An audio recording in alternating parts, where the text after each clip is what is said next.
राजस्थान के सीकर जिले के खाटू गांव में श्याम बाबा का मंदिर, जिसे खाटू श्याम नाम से जाना जाता है, की कहानी मध्यकालीन महाभारत से आरंभ होती है।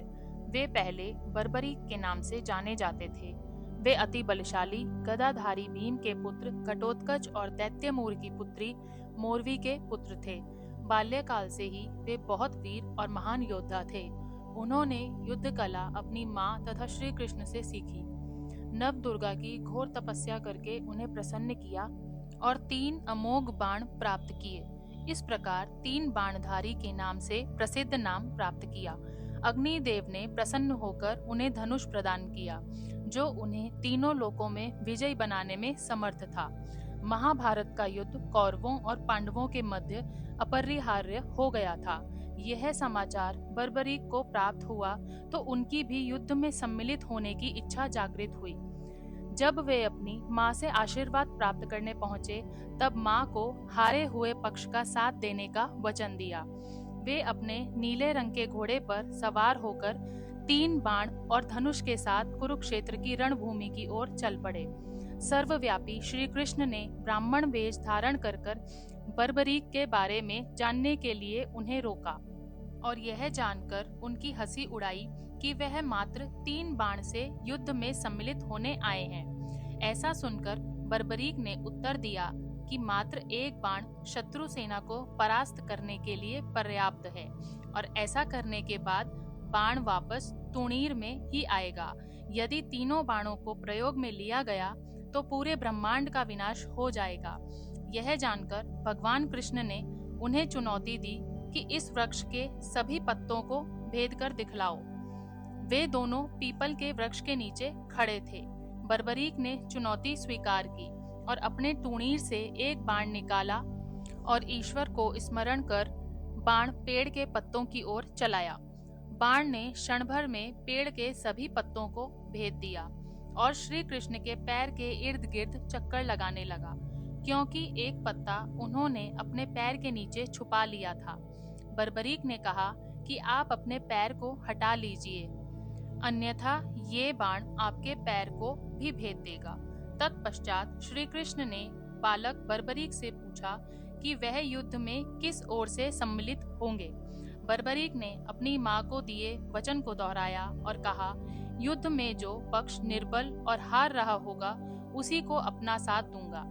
श्री कृष्ण जानते थे कि युद्ध में हार तो कौरवों की निश्चित है और इस कारण अगर बर्बरीक ने उनका साथ दिया तो परिणाम गलत पक्ष में चला जाएगा। अतः ब्राह्मण रूपी श्री कृष्ण ने वीर बर्बरीक से दान की अभिलाषा व्यक्त की। बर्बरीक ने उन्हें वचन दिया और दान मांगने को कहा। ब्राह्मण ने उनसे शीश का दान मांगा। वीर बर्बरीक क्षण भर के लिए अचंभित हुए, परंतु अपने वचन से अडिग नहीं हो सकते थे। वीर बर्बरीक बोले, एक साधारण ब्राह्मण इस तरह का दान नहीं मांग सकता। अतः ब्राह्मण से अपने वास्तविक रूप से अवगत कराने की प्रार्थना की। ब्राह्मण रूपी श्री कृष्ण अपने वास्तविक रूप में आ गए। श्री कृष्ण ने बर्बरीक को शीश दान मांगने का कारण समझाया कि युद्ध आरंभ होने से पूर्व युद्ध भूमि पूजन के लिए तीनों लोकों में सर्वश्रेष्ठ क्षत्रिय के शीश की आहुति देनी होती है। इसीलिए ऐसा करने के लिए वे विवश थे। बर्बरीक ने उनसे प्रार्थना की कि वे अंत तक युद्ध देखना चाहते हैं। श्री कृष्ण ने उनकी यह प्रार्थना स्वीकार कर ली। श्री कृष्ण ने इस बलिदान से प्रसन्न होकर बर्बरीक को युद्ध में सर्वश्रेष्ठ वीर की उपाधि से अलंकृत किया। उनके शीश को युद्ध भूमि के समीप ही एक पहाड़ी पर सुशोभित किया गया, जहां से बर्बरीक संपूर्ण युद्ध का जायजा ले सकते थे।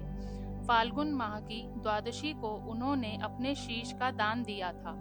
इस प्रकार वे शीश के दानी कहलाए।